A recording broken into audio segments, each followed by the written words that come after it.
Shalom, shalom, call halal, Yahweh, Shem Yahweh, Shabbat, Shem Rakakadash, double honors to the apostles of Great Millstone, salutations to the elect. Um, just getting out of YouTube jail, and there's complications with uploading videos, but nonetheless, able to drop this, Lord willing, just able to stay up and load up. But yeah, I want to add to the brother's vision. Not vision, testimony about how, the Lord delivered them from death down there in Florida, and that's beautiful. I was damn near tearing up, hearing the brother say that. Not too much the situation he was in, but also like how beautiful the Lord is, and how he called upon the name of the Lord and what he delivered them. So, get Joel 2, I believe 31. And it says, 32, and it shall come to pass that whosoever shall call upon the name of the Lord shall be delivered. So, these guys, they wanted to kill him, hurt him, based upon what his brother did. But the Lord wound up having mercy on him. And, when you go through the video, he said, he played the actual video where they was ending out and they kept calling upon the name, all praises to Yahweh, Shem Yahweh Shai. So, he heard him say that, and, in his spirit, it resonated, like to let him go. Because, now the other two Jakes that was with him, they ain't really care. But he cared. It wasn't like in his spirit to do it. So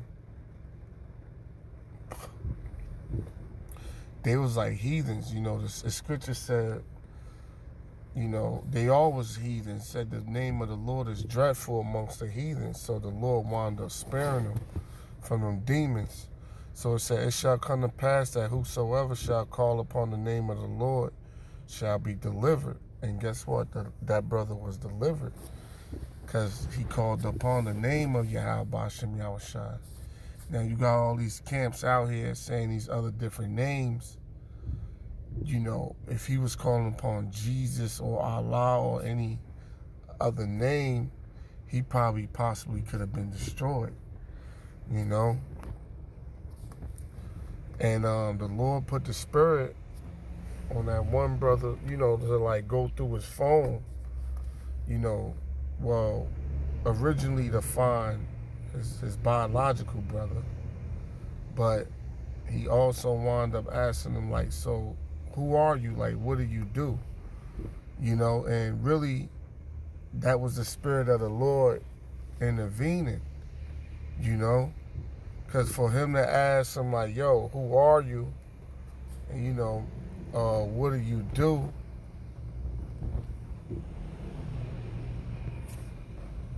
Look at this.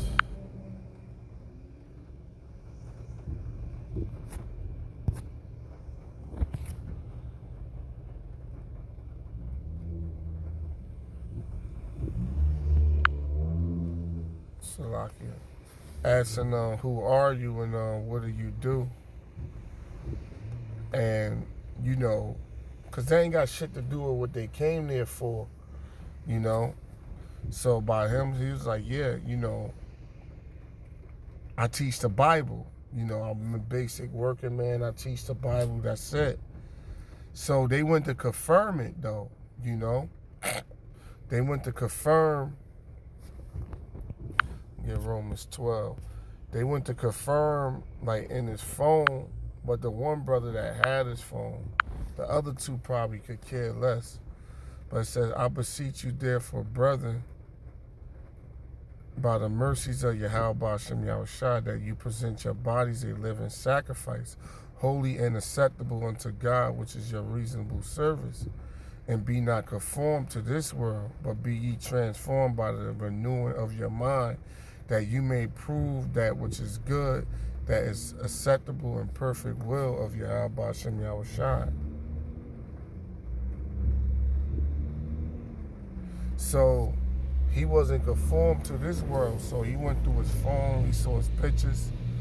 He ain't see like no type nigga shit, because if he felt as though, or they felt as though he was of this world or like grimy, because bad enough in their mind he lied to him about knowing the brother. So it's like, yo, this nigga is in on it, or he know where the money is, or he's down. So they was frustrated at that alone, But by them going through, seeing, and he forgave, the Lord forgave him for lying, because they could have been like, yo, you lying. Because normally when people lie, they have something to hide, But he was just trying to be honorable to his brother, by not telling all his business, not knowing what the cause was, But they forgave him lying and really actually seeing what type of man or person he was, And by going in his phone, it actually confirmed it. Like, damn, this dude not bullshitting, he's actually into the church in their mind. So, he convinced his other people not to deal with him. This 2 Corinthians, I don't want to make this too long. 2 Corinthians 6 and 14, and it reads, "Be ye not unequally yoked together with unbelievers, for what fellowship has righteousness with unrighteousness?" So if he was like dealing with his brother, or caught up amongst his brother or around his brother, he could have easily got judged. Situation happened to me like 3-4 years back, where, I went through the hood in Newark, where I came up at, just to check a couple fellas out, and they actually had like shot at some niggas the previous night. And while I was out there, niggas came back through, jumped through the sunroof, and, start letting off. But, I happened to escape. I didn't, it happened so fast, I was just trying to get out of there. So, I didn't even really say the name of the Lord. I was just like, shit, people start shooting, the first thing, go get the hell out of there. Now, if you hit bleeding, then you might sink on you to use the name. But, the dude who ran, like, next by me to me, he had got hit in the hand or some crazy shit. But, I don't want to make this about me and my testimony, but, like, the Lord delivered a lot of us from different things. All of us, all the brothers. Sometimes he show you where he saved you from. Sometimes he don't. And I believe a lot of brothers got testimonies where the Lord pulled them out of, danger, from a cop, or, from Eve, woman, child support, DUIs, car accidents, all kinds of things, man. The Lord is delivering brothers from. But you don't want to be around what communion have light with darkness, and what concord have Yahushua with Belial, or what part have he, the believer, with an infidel. So these different dudes, you being around, you don't want to get caught up in their judgment, and these people, will give you up when the time comes. These same people will give you up, that you got caught up in the judgment behind them. Let me get 2nd Ezra, because I'm going to close this out. But I just thought that was touching, man. That's not 2nd Ezra, this is Sirach. 33:1. There shall no evil happen unto him that fear the Lord, but in temptation again he will deliver him. So, the brother was delivered. No evil happened unto him. I mean, he just got kidnapped. But I mean, that's mercy compared to what could have happened. He had to find his way back home. Probably cursed his brother out when he got in contact with him. St. John. But you'll think like, yo, if no judgment happened, like why did all of that happen? So the Lord allowed these different things to happen.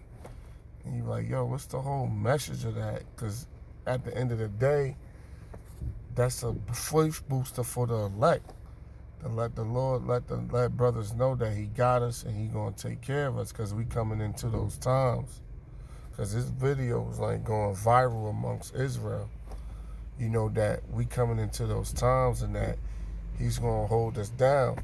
So he actually had him experience and go through that. So the name of Yahweh Shem Yahushua could be glorified and magnified. And as Yahushua passed by, he saw a man which was blind from his birth. And his disciples asked him, saying, Master, who did sin, this man or his parents, that he was born blind? Because you could sin in your previous life. Because when you're a newborn baby, it ain't no sin done. You fresh out the womb. But you could sin in your previous life and the judgment come that you be blind. Or your parents could be drinking or, defiling a temple, cocaine, crack, or even though that wasn't around back then. But, to the point where you come out blind, Yahushua answered, neither have this man sinned nor his parents, but the works of Yahweh should be made manifest in them. So he was telling him, like, look, he was born blind, so I could heal him during this time, and the name of Yahweh Shem Yahushua could be glorified, So a lot of times you're like, damn, why did the Lord put me through that? I wasn't even touched. I wasn't, So that testimony could be given, and the name of Yahweh Shem Yahushua could be glorified. So, I'm going to just leave it there. But, hey, man, that was beautiful how, he came to us, how everything played out, and they just let him go. But, showing that the Lord control these wicked spirits, man, Satan. He can have Satan destroy you, or he can have him let you go. And the Lord deliver us from a lot of things, man. But a lot of it, you don't see it. He don't show you. Some of it, you do see it. But a lot of it, you don't see it. You'd be like, oh, I missed my turn, but you don't know the Lord probably saved you from a judgment, or go this way, go that way, So let me get one more. Job 33:15. In a dream, in a vision of the night, when deep sleep fall upon men and stumblings upon the bed, then he opened the ears of men and sealed their instruction. So their instruction was like, look, we got this dude name, this house, we gonna go over there. They had the plan, the gun, everything. That he may withdraw man from his purpose and hide pride from man. And their purpose was to find dude, get their money and kill him, or kill him and not get the money, or however it was, He keep back his soul from the pit.